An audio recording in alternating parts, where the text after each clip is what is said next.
Et bonjour à toutes et à tous et bienvenue dans cette nouvelle et dernière vidéo d'analyse on-chain de l'année 2023. Vous êtes sur la chaîne YouTube de Cryptost, je suis le professeur Chen et comme à notre habitude, nous allons observer le marché du Bitcoin, sa structure, le réseau, comment se comportent les participants, mais cette fois-ci nous n'allons pas faire une analyse vraiment fixée sur un domaine particulier, on va s'intéresser à l'année 2023.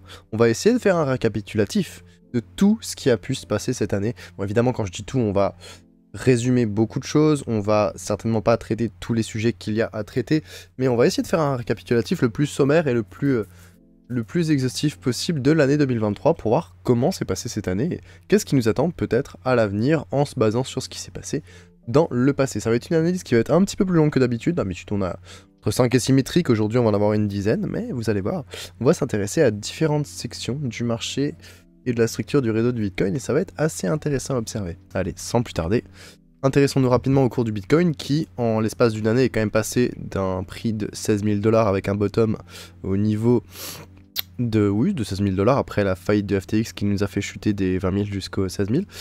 On est passé du coup des 16 000 à 44 000 $. Donc, pas compliqué, on a presque fait x3. On a fait fois 2,8. Hein. Quelqu'un qui a acheté un Bitcoin au niveau des 16 000 et qui l'aurait vendu à peu près au niveau des 44 000 aurait fait à peu près 2,8 fois sa mise. Donc on est clairement non seulement sorti d'un contexte de marché baissier, mais en plus on a réussi à s'ancrer dans un contexte de marché haussier, ce qu'on peut appeler précoce. Ce que je veux dire par là, c'est que une fois qu'on s'est hissé des 16 000 vers les 30 000, qu'on oscille entre les 28 000 et les 30 000, notamment pendant toute la seconde moitié de l'année, enfin pendant les trimestres 2 et trimestre 3, eh bien on est déjà sorti des conditions d'un marché baissier. On a déjà une rentabilité à court terme suffisante pour se dire, bon bah là on n'est plus réellement en bear market, on n'est pas non plus en bull market, mais on est déjà dans une structure qui est beaucoup plus haussière et qui apporte de la confiance. Et dès le mois de novembre, on a cassé la fameuse résistance des 30 000 $, qu'on n'a toujours pas converti en support d'ailleurs au passage, mais on l'a quand même cassé. Et cette hausse nous a amené tranquillement pas vite vers les 40 et plus 1000 $. Et à partir de ce moment-là, on n'était pas seulement sur un biais haussier à court terme, on est rentré dans un biais haussier à long terme et on est entré dans les premières phases d'un bull market qui va nous amener évidemment jusqu'à la TH des 68 000 et qui est censé le casser. Certains disent même qu'un vrai bull market ne commence qu'après la cassure de la TH. Chacun son point de vue. Voilà, pour moi, le bull market, du moins les premières heures du bull market ont commencé un peu avant la cassure des 30 000 $. Mais comme on l'a vu dans l'analyse de comment définir un bull market, eh bien la définition des bull markets peuvent varier d'un individu à l'autre, dépendamment des critères de sélection qu'on utilise pour en faire une définition. On pourra s'entendre sur le fait qu'on est en bull market ou pas, c'est pas ce qui est le plus important. Le plus important, c'est qu'on est clairement plus du tout dans un bear market. Voilà, à mes yeux, c'est vraiment ça le plus important. On est dans une tendance haussière qui est prolongée, qui est très forte, même si elle stagne évidemment, on va voir pourquoi. Mais en tout cas, on a un retournement de tendance total au cours de l'année 2023 sur le cours du Bitcoin. On est passé des 16 000 aux 44 000, c'est quand même magnifique. Alors que pendant l'année 2022, on était passé des 65 000 aux 16 000. Donc on a vraiment eu une espèce de yo-yo qui s'est fait entre ces deux années, tandem qui est assez exemplaire et qui méritait d'être mis en avant au début de cette vidéo. Maintenant, on va s'intéresser un peu plus à un aspect entre guillemets macroéconomique. On va s'intéresser à la structure des liquidités sur le marché du Bitcoin et notamment à travers les stablecoins qui sont un des instruments financiers favoris des investisseurs. Ils les utilisent pour entrer du marché, pour sortir du marché et donc traquer la liquidité des stablecoins nous permet de savoir s'il y a des capitaux qui entrent et qui sortent ou pas du marché des crypto-monnaies. Ça, ce qu'on fait, c'est qu'on mesure l'offre en circulation des 5 stablecoins les plus importants, donc l'USDT, l'USDC, le DAI et le BUSD, ce qui nous donne donc la market cap agrégée de tous les stablecoins. Bon, évidemment, certains pourront arguer que le BUSD n'est pas réellement pertinent, sachant que Binance maintenant, il préfère le TUSD. C'est en effet une possibilité qui est valide, mais bon, ce modèle peut être modifié au fur et à mesure. Ce qui nous intéresse ici, c'est que alors que la tendance du marché elle s'est inversée en 2023, avec un prix spot, comme on l'a dit, qui est passé des 16 000 aux 40 000 $, eh bien les liquidités, elles ont commencé à fluer vers le secteur crypto que très tardivement en fait. Si vous voulez, on a eu une forte affluence de capitaux qui est entrée sur le marché entre les années 2020 et 2022 via les stablecoins. Clairement, on voyait bien qu'on était en bull market, il y avait beaucoup de liquidités qui est entré, même de manière tardive, on en a eu qui est arrivé quasiment jusqu'en mars 2022. Et dès la mai 2022, jusqu'à la fin de l'année en fait 2023, on a eu des capitaux qui quittaient en majorité le secteur. On avait de moins en moins de stablecoins. On voit bien ici que l'offre de stablecoin a quitté le marché. Donc en effet, on a pu observer une forte influence des capitaux qui entraient sur le marché entre les années 2020 et 2022. Hein. C'est arrivé quasiment jusqu'en mars 2022. Donc on voit bien qu'on avait pas mal de capitaux en stablecoin qui entraient dans le marché à ce moment-là et qui ont quand même bien aidé à avoir un pouvoir d'achat qui circulait, des liquidités qui circulaient sur le marché des crypto-monnaies, notamment sur Bitcoin. Et ce qui s'est passé ensuite, c'est que dès la mi-2022 et jusqu'à la fin de l'année 2023 en réalité, eh bien en majorité on avait des stablecoins qui quittaient le secteur. Hein. Voilà, on a vu la market cap totale des stablecoins qui a manifestement chuté et c'était dû à plein de choses. Aussi d'ailleurs, pas seulement dû au fait qu'on était en bear market et que certains investisseurs utilisaient la fonction de rédemption pour récupérer leur cash, mais aussi au fait qu'on a eu une attaque entre guillemets administrative ou régulative envers certains stablecoins qui les a poussés à réduire une partie de leur exposition au marché ou du moins à réduire l'offre en circulation pour diverses raisons que je ne développerai pas ici. Ce qui nous intéresse, c'est que à la fin de l'année, il s'est passé quelque chose d'assez intéressant et c'est que après en fait la cassure de la résistance psychologique des 30 000 $ et durant l'ascension qu'il y a eu au-dessus des 40 000 $ que de nouvelles entrées de capitaux ont eu lieu de manière significative. Donc c'est ce qu'on voit actuellement ici. Donc, entrée de capitaux notables, sortie de capitaux notables et re-entrée de capitaux juste après qu'on ait cassé les 30 000 $. Et ça nous montre bien qu'il y a un retour notable de l'intérêt des investisseurs, et de tout type d'investisseurs d'ailleurs, mais c'est assez important à noter, on a de nouveau la liquidité qui rentre dans le marché par le biais des stablecoins. Et comme on va le voir, cette liquidité, eh bien, elle va affluer de manière notable dans différents actifs. Et on peut se rendre compte, via la variation de la nette de la capitalisation réalisée, qu'on avait déjà étudié dans la précédente vidéo où on étudiait justement la rotation des capitaux, et bien que c'est Bitcoin qui actuellement attire le plus de ces capitaux avec des entrées qui sont comprises dans l'actif entre 2 et 4 milliards de dollars par jour. Donc c'est quand même considérable. Hein. Si on se concentre juste sur la période de la fin d'année, ici, on se rend compte que c'est quand même Bitcoin qui attire vraiment le plus de capitaux, c'est lui qui s'apprécie le plus et qui gagne le plus de valeur en ce moment, s'il y a le plus de capitaux qui rentrent en Bitcoin. Donc ce premier afflux de 109 entre guillemets, il a clairement favorisé Bitcoin, mais c'est pas dit qu'il favorise potentiellement l'Ether, comme on l'aura vu dans la dernière vidéo. Hein, il pourrait avoir une capitalisation, comment dire, une rotation du capital entre le Bitcoin et l'Ether, comme ça s'est vu plusieurs fois par le passé. Hein. Si on se rappelle la hausse de 2020, on se rend compte que déjà en 2020, on avait eu une affluence des capitaux vers Bitcoin, puis ensuite vers l'Ethereum, puis ensuite vers les stablecoins. Et on avait vu ça pendant la deuxième hausse de la partie de l'année 2021, c'est-à-dire Bitcoin, Ether et ensuite les stablecoins. Rien ne nous empêcherait de voir Bitcoin peut-être jusqu'à la fin du premier trimestre 2024, puis ensuite l'Ether à la fin du second trimestre 2024, puis ensuite les stablecoins plus tard pour stabiliser. Pour reste à voir, évidemment, si Bitcoin corrige et qu'Ether corrige aussi, ce sera invalidé. Mais ce n'est pas impossible qu'on ait une rotation et c'était important de voir que pour l'instant, on a des liquidités qui sont sur le marché. Ces liquidités, elles arrivent surtout sur Bitcoin, mais elles pourraient rotationner, elles pourraient arriver sur Ether par la suite, et c'est important à observer. Donc on peut observer ensuite, et qui corrobore pas mal les données qu'on a vues précédemment, c'est le score d'accumulation de tendance, qui nous permet de mesurer le comportement global d'accumulation ou de distribution des entités on-chain. Quand on a des valeurs qui sont plutôt claires, c'est qu'il y a la distribution. Quand on a des valeurs qui sont plutôt sombres, c'est qu'on a de l'accumulation. Et ce qui ressort de ce graphique en général, c'est que en fin d'année 2023, ici notamment, on a un comportement d'accumulation qui est très marqué. On le voit, hein, dès la cassure des 30 000 $ et même un petit peu avant en anticipation, on a vraiment un comportement d'accumulation extrêmement puissant avec un score qui est quand même relativement important. Et on voit bien, on accumule, on commence à douter un peu, on ralentit, et puis boum, ça monte, et hop là, on réaccumule. Ça, c'est typique des comportements de FOMO. Ça signifie que de nombreux investisseurs ont réagi à la cassure de la résistance, puis ensuite à sa continuation, en se ruant pour obtenir le meilleur prix d'achat possible. Donc, dans la peur de manquer, évidemment, le départ d'un important mouvement aussi, c'est ce qu'on appelle the fear of missing out, le FOMO.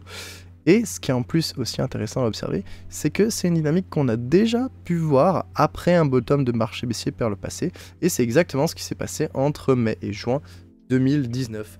Bottom de marché, accumulation au niveau du bottom, puis ensuite distribution dans le doute, ici.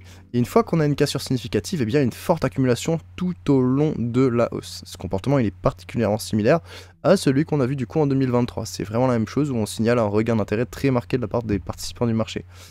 Je vais vous le mettre sur Bitcoin parce que ça mérite d'être étudié un petit peu. Donc là, on a vraiment Donc, des bottoms qui se forment avec une forte accumulation, un opportunisme très fort au niveau des bottoms. Ensuite, une petite distribution quand le prix repart un peu à l'os, parce que forcément, il y a les investisseurs, surtout les spéculateurs en fait, qui réalise des profits dans la hausse, et ensuite alors qu'on arrive vers des résistances au niveau des 28 puis au niveau des 30 000, on a un comportement d'accumulation, mais c'est vraiment qu'au niveau de la cassure de cette résistance que boum, le comportement d'accumulation est le plus fort. C'est un comportement de FOMO classique où les investisseurs se disent oulala, j'ai pas eu assez de Bitcoin en dessous des 30 000 et j'ai peur qu'il aille trop vite au-dessus des 30 000, il faut vraiment que j'accumule. Et voilà, donc en anticipation, il y a beaucoup de choses qui se passent ici. C'est peut-être aussi en anticipation du halving qui pourrait arriver d'ici à peu près une centaine de jours vers avril 2024, mais l'influence des halvings sur les cycles économiques du Bitcoin, elle est de plus en plus discutée. Donc voilà, je laisse ça pour autre chose. Mais pour ce qui nous intéresse au niveau du secteur de Bitcoin, c'était déjà un premier aperçu. On a de nouvelles liquidités qui entrent, elles intéressent surtout Bitcoin, et ça se voit parce qu'on a une accumulation considérable sur Bitcoin en ce moment. Maintenant qu'on sait ça, on va s'intéresser un peu plus à la rentabilité du marché. Et on va se rendre compte que l'inversion de la tendance qu'on a connue en 2023, elle a permis à de nombreux détenteurs de Bitcoin de sortir la tête de l'eau. Si on regarde simplement au niveau du pourcentage d'offres en profit, en janvier, on était à peu près 50%, la moitié de l'offre qui était en profit. Actuellement, on a 89 à 90% de l'offre qui est en profit. Donc on a doublé le pourcentage d'offres en profit et on se situe juste en dessous de la valeur statistique qui nous signalerait qu'on est à un niveau statistiquement élevé de l'offre de Bitcoin. Ça ressemble beaucoup à la reprise qu'on a connue ici vers juin 2016. Ça ressemble aussi énormément à la reprise qu'on a connue ici vers juin 2019. On voit que vraiment après le bottom, on retrouve des, une rentabilité très forte d'un coup. On passe de valeurs très basses en dessous de la zone verte, donc de la déviation baissière extrême, on dépasse la moyenne historique et on arrive proche de valeurs extrêmement hautes. Quand je dis extrême, c'est d'un point de vue statistique, évidemment. On observe exactement la même chose durant la fin du bear market de 2018, donc des valeurs statistiquement très basses. On vient franchir la moyenne historique, ce qui est déjà un excellent signe, et on vient même franchir les valeurs statistiquement hautes. Et on a encore exactement la même chose qui s'est passée cette fois-ci. Et cette transition, elle est visible donc à travers le pourcentage d'offres en circulation et la manière dont il oscille au fil des cycles. Ce qui est intéressant, c'est qu'ici, le marché est vraiment passé d'un état de très forte perte latente en début d'année à un état de très fort profit latent en décembre. Et je vais pas dire que c'est rare parce que c'est déjà arrivé plusieurs fois, mais c'est fou comme juste en une année, on peut avoir un retournement total de la structure du marché et passer d'un bottom de bear market à un stade de reprise haussière qui est pas seulement un early bull, qui est presque déjà certains pourraient appeler ça le pic du mid bull. Hein. Voilà, on est clairement sur des tendances où on est juste avant que la parabole commence à se former. Et il nous reste peut-être un an. Peut-être que ça va se passer pendant l'année 2024, voire 2025. On est clairement déjà dans une structure de bull market, même si on n'est pas encore dans les dernières heures et qu'on n'a pas cassé la TH encore une fois. C'est important à noter. Et on peut encore avoir cette même analyse statistique, mais du point de vue du degré de profit latent des investisseurs via le ratio MVRV, où on peut se rendre compte que le ratio MVRV actuellement, il est équivalent, durant ces dernières valeurs, à 1. Donc ça veut dire que là, on a des investisseurs qui sont avec un profit latent d'à peu près 100%. Je vais vérifier juste pour être sûr, parce que c'est pas la valeur que j'avais notée. Ouais, j'avais noté des valeurs différentes, mais c'est pas très important.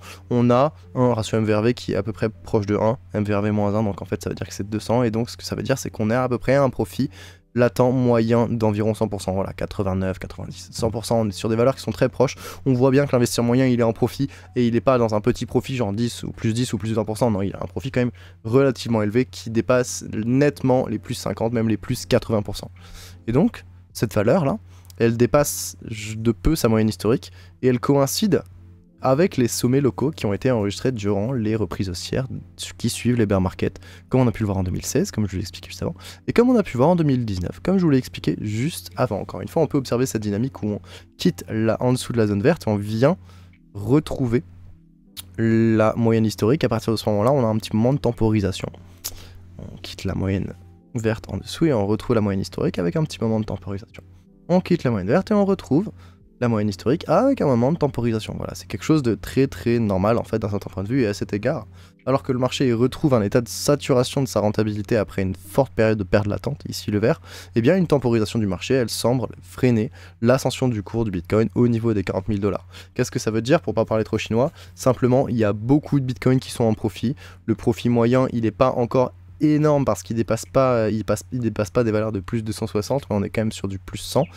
Et ça, ce que ça veut dire, bah, c'est qu'il y a quand même beaucoup de bitcoins qui sont en profit actuellement, et qui dit profit latent dit volonté de prise de profit, qui dit volonté de prise de profit dit pression vendeuse, et s'il n'y a pas suffisamment d'acheteurs, et bah, ça peut faire stagner le prix. C'est ce qu'on avait vu pendant les premières parties de l'année 2023, où on avait observé notamment au niveau des spéculateurs, si vous vous souvenez des dernières vidéos, les investisseurs à court terme, que à chaque fois qu'on avait un sommet ici, et bien en fait les investisseurs à court terme, ils prenaient des profits, et cette pression de vente, et bah, elle ralentissait l'ascension du prix. C'était exactement ça, et c'est la même dynamique qui est en cours actuellement, mais maintenant c'est tous les investisseurs qui sont en cause, pas seulement les investisseurs à court terme, et on va être capable de mettre des chiffres là-dessus, parce qu'on va d'ailleurs ici, via le ratio MVRV des STH et des LTH, observer la rentabilité des investisseurs et des spéculateurs, donc des investisseurs à long terme et des spéculateurs à court terme. On voit qu'il y a une nette amélioration de leurs conditions économiques au cours de l'année 2023.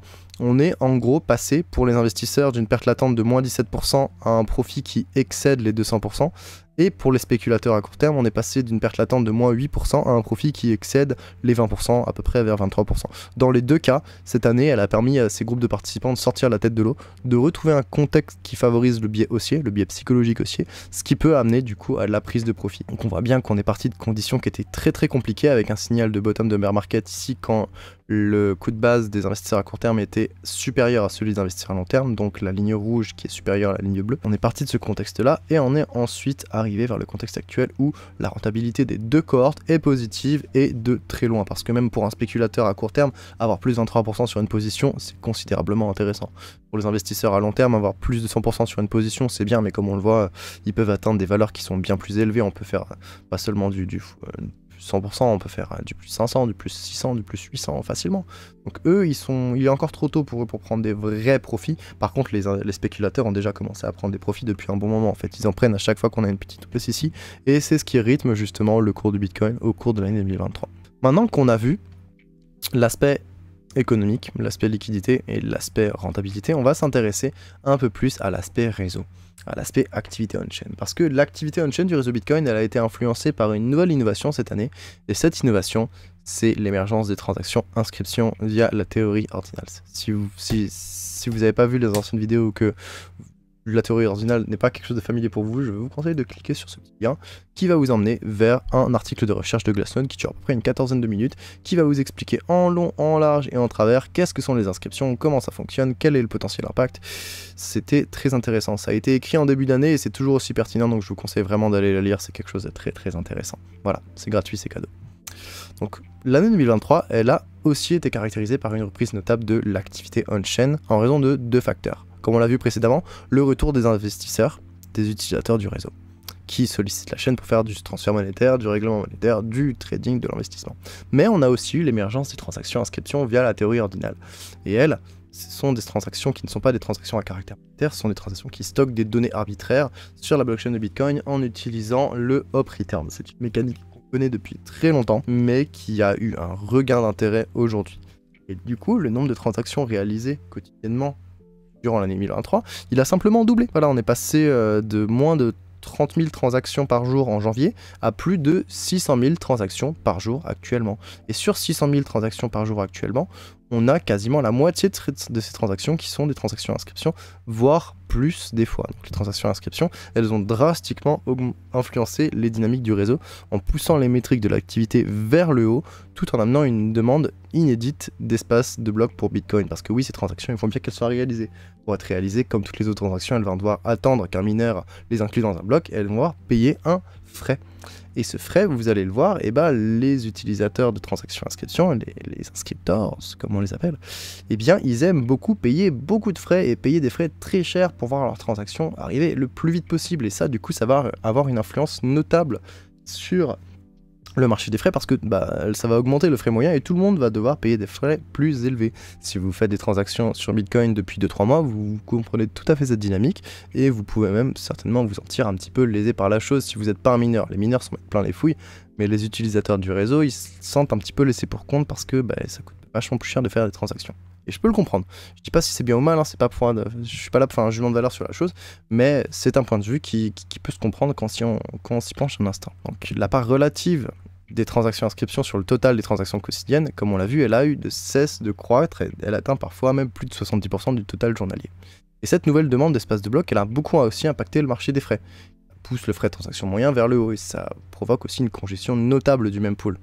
Actuellement, l'apport des frais de transaction, eh bien, ça a permis de sortir d'un certain régime de faible activité qu'on voit ici.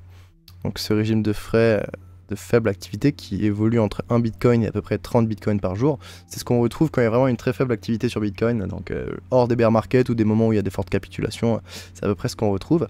Et en 2023, eh bien, on voit qu'on a une évolution notable de la chose et donc on sort d'un contexte de très faible activité pour dépasser des valeurs comme celles qu'on avait quand on était en janvier 2021. Voilà, je prends l'exemple ici comme ça. Voilà, ici, on a des frais de transaction qui sont très très élevés, pas en janvier 2021 du coup, mais plutôt entre novembre 2020 et avril 2021. Donc là, on a beaucoup d'activités on-chain qui se passent sur le réseau, il y a beaucoup d'échanges qui se créent, il y a beaucoup d'investissements et trading, et donc il y a beaucoup de transactions qui circulent, beaucoup de frais de transaction qui sont dépensés. Et bien, sur une journée des fois, en mai, ou pendant le mois de décembre, eh bien, on a généré plus de frais que lors de ces contextes d'activité de marché haussier. C'est pour vous dire à quel point vraiment la face de l'activité on-chain sur le réseau Bitcoin, elle a totalement changé au cours de l'année 2023. On est sorti de ce régime de faible activité et on a des valeurs qui peuvent dépasser des fois celles qu'on a connues par le passé. Le mois de décembre, à lui tout seul, il génère plus de frais qu'au cours des 5 dernières années. Juste en termes de transactions journalières, c'est incroyable quand même. Donc là, on peut voir que certains moments, on a vraiment des frais de transaction inscription qui sont très très importants, qui peuvent aller jusqu'à quoi? Allez, 40% peut-être des frais journaliers. C'est quand même considérable. On voit qu'ici, on a premièrement un nouvel acheteur d'espace de bloc, et en plus, c'est un acheteur d'espace de bloc qui est prêt à payer très très cher. Et du coup, les mineurs sont très contents. Et comme ils aiment beaucoup ces transactions, bah, ils les sélectionnent en son temps, ou même par du temps, en priorité, parce que c'est une transaction qui paye et le mineur il est là pour avoir une incentive économique derrière. Donc c'est assez important de se souvenir que vraiment le endgame de Bitcoin, comme diraient certains, a vraiment évolué depuis que l'innovation des inscriptions est arrivée, et ce qu'on appelle le security budget, le budget de sécurité de Bitcoin, certains pensent qu'ils commencent à être assurés par cette nouvelle innovation parce que les bitcoins s'en mettent maintenant plein les fouilles. Donc évidemment, il va falloir continuer de voir comment ça évolue au fur et à mesure des années. Certains disent que l'innovation des inscriptions est super, d'autres disent que c'est un vecteur d'attaque sur Bitcoin. Je pense qu'il est encore un peu tôt pour vraiment pouvoir statuer, il va falloir voir comment ça se déroule, mais on a déjà un bon aperçu de ce qui s'est passé en 2023, c'est-à-dire hausse du marché des frais et congestion du réseau, donc utilisateurs pas trop contents, mais mineurs extrêmement contents. On verra bien comment ça va se dérouler par la suite. Dans l'ensemble, les transactions inscriptions, il y en a eu quand même beaucoup, hein. Donc au total, les inscriptions, elles ont surtout été surreprésentées par les transactions, ce qu'on appelle texte ou BRC20, qui ont inondé la chaîne de Bitcoin. Donc ça a permis de créer des artefacts digitaux semblables aux NFT qu'on retrouve sur le réseau Ethereum. Donc les BRC20, pour ceux qui en ont déjà vu, c'est souvent des petites photos de profil pixelisées ou non. Vraiment, on dirait beaucoup les petits NFT qu'on peut retrouver sur la blockchain Ethereum, mais sur Bitcoin. Donc au lieu d'avoir un format ERC20 comme sur Ethereum, on a un format BRC20 comme sur Bitcoin, et on a beaucoup de transactions BRC20. On en a 4,5 millions de transactions BRC20 qui ont été réalisées en 2023. Donc cette innovation, elle est très très très importante, et on voit bien que c'est le format qui a été vraiment le plus favorisé parce qu'il est tout petit, donc on peut faire beaucoup de transactions, et parce que ça paye bien aussi. Donc les mineurs, ils sont très très intéressés par ça. Dans l'ensemble, cette innovation, elle pave la voie pour une vue économique plus diversifié et adaptable sur Bitcoin, mais il va falloir voir comment ça évolue à travers le temps. Et finalement, cette reprise de l'activité, que ce soit par les investisseurs ou les utilisateurs de la chaîne, elle est marquée par une hausse du volume de transfert en valeur dollar qui est passé d'à peu près 2 milliards de dollars par jour en janvier à plus de 4 milliards de dollars par jour en décembre. Donc cette reprise, elle ressemble encore une fois en tout point à celle qu'on a pu voir en 2019. Ça corrobore la thèse qu'on avait mentionnée si haut. Et ça nous montre bien que le marché du Bitcoin est sorti d'un contexte fortement haussier où il y a très très peu de volume. Ça arrive tout le jour. En bear market, on a très peu de volume comme ça, et pendant les bull market, on a beaucoup de volume. Et bien là, le marché du Bitcoin, il est clairement sorti d'un contexte fortement baissier avec très très peu de volume, et il est venu rétablir des conditions propices à l'avènement d'un bull market à venir. Et voilà qui clôture cette analyse on-chain. Rapidement, petite conclusion, les données de cette année, elles indiquent que le contexte on-chain et la structure du marché du Bitcoin ont effectué un retournement total en 2023. Et oui, c'est bien vrai. L'ensemble du marché est passé d'un contexte baissier extrême en janvier à un contexte de forte reprise haussière depuis novembre, ce qui a provoqué l'afflux de nouvelles liquidités qui abreuvent surtout le Bitcoin en ce moment. Une nouvelle tendance à l'accumulation s'est manifestée depuis la cassure des 30 000 $. Ça a été catalysé par un sentiment de FOMO très important et par l'anticipation de l'avènement proche du halving qui devrait arriver dans un peu plus de 100 jours. Donc le retour de ces conditions économiques viables, elle a permis à beaucoup de spéculateurs et d'investisseurs de sortir la tête de l'eau et d'enregistrer des bénéfices latents considérables. Il y a même eu une certaine forme de prise de profit qui a eu lieu tout au long de l'année 2023, notamment de la part des spéculateurs, un peu moins de la part des investisseurs à long terme. Mais cela permet dans tous les cas à un biais haussier de s'installer de manière durable et ça provoque un regain d'intérêt et de confiance notable de la part des participants. Enfin, du côté de l'activité on-chain, cette dernière a augmenté de manière drastique en raison de la reprise de l'activité économique, mais aussi via l'émergence des inscriptions qui sont l'innovation majeure de l'année 2023 pour Bitcoin. Amenant une demande d'espace de bloc importante et une pression haussière sur les frais de transaction, les inscriptions sont en train de changer de manière palpable la vie, le quotidien, je dirais même des utilisateurs du réseau, mais aussi celle des mineurs de Bitcoin. Et voilà qui fait le tour de notre analyse on-chain récapitulative de l'année 2023. Bien sûr, vous pouvez la retrouver au format écrit sur le site de Cryptost avec des annotations sur tous les graphiques qui vous permettront d'y voir plus clair et d'analyser plus en profondeur par vous-même tout ce que je viens de vous présenter. Si vous êtes un Twittos, évidemment, vous retrouvez le thread Twitter juste ici. Pour ne pas louper les prochaines vidéos et tout ce qui va arriver de beau en 2024, évidemment n'oubliez pas de vous abonner à la chaîne, d'activer la cloche. Vous pourrez retrouver toutes les vidéos d'analyse on-chain de l'année 2023 et des années précédentes dans la section analyse on-chain de la chaîne YouTube de Cryptost. Et pour ceux qui veulent aller plus loin et qui aimeraient devenir membres de la fameuse entité Cryptos Research, je vous invite à nous rejoindre. On fait juste tout trop bien, vraiment. On a les rapports crypto hebdo, on a l'analyse fondamentale, on a l'analyse on-chain, on a la mise en pratique avec des airdrops, on a une librairie avec tout ce qu'on a pu faire auparavant, on a des stratégies de DeFi, on a une communauté qui est hyper bienveillante, on a des lives toutes les semaines. Donc évidemment, si vous voulez commencer l'année 2024 sur les chapeaux de roue, entrer dans une communauté bienveillante qui va vous apprendre de plus en plus de jour en jour et être accompagné pour ne rien louper du bull run à venir, vous savez où ça se passe, c'est sur Cryptos Research. Il vous suffit de cliquer sur le petit lien ici et d'utiliser le code PROF20 pour bénéficier de 20% de réduction sur votre premier mois d'abonnement, histoire de tester le produit. Et voici qui conclut cette analyse on-chain. Évidemment, si elle vous a plu, n'hésitez pas à le dire en commentaire et à partager la vidéo à vos amis et à vos proches. Je vous souhaite un excellent temps des fêtes en espérant que vous avez déjà passé un bon Noël et que vous allez passer une très très bonne nouvelle année. C'était le Prof Chen. Je vous souhaite à tous une belle journée et on se retrouve en 2024. Au revoir.